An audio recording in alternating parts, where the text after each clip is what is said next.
not the shortest journey in the world, but what are your thoughts on playing them? Clearly, they've struggled a little bit in the league over the last kind of 5 or 6 weeks. Yeah, I think it's a team, as a player, you tend to always play a certain team, and Tranmere was one of those for me.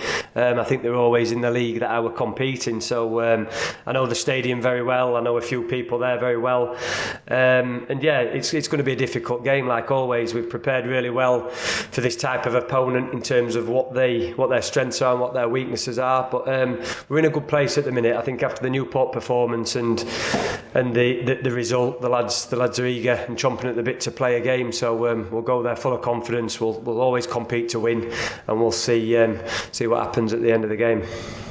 In terms of this game and the other 2 games in Christmas week, how much about it is kind of setting a tempo for the rest of the season and the new year? Because clearly after the Newport win, it's put you back in touch with the playoffs. If you could maybe even go into the new year in those playoff places, psychologically that'd be big, wouldn't it? Yeah, I think it's always sort of a pivotal moment, this halfway period. I think after you play the 3 games, I think there's 22 games left, I think.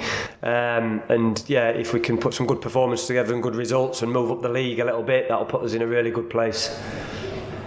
And in terms of January, have you put your Christmas wish list, your New Year wish list to the board? Is that all in? Yeah, we're a little bit closer in terms of identifying certain targets and where we want to go with it. So again, we'll see how that progresses in January. Have you been told that you can bring in players, either loans or permanents, if that's what you want to do? Yeah, there's discussions around it still in terms of sort of how many, what kind of player. So we're not really over the line with it. We're still discussing. There's still time there. We know what players are available. We know what targets we might get and what we might not. So yeah, there'll still be moving pieces. Things will change definitely, as it always does. So we'll try and have our finger on the pulse with that one.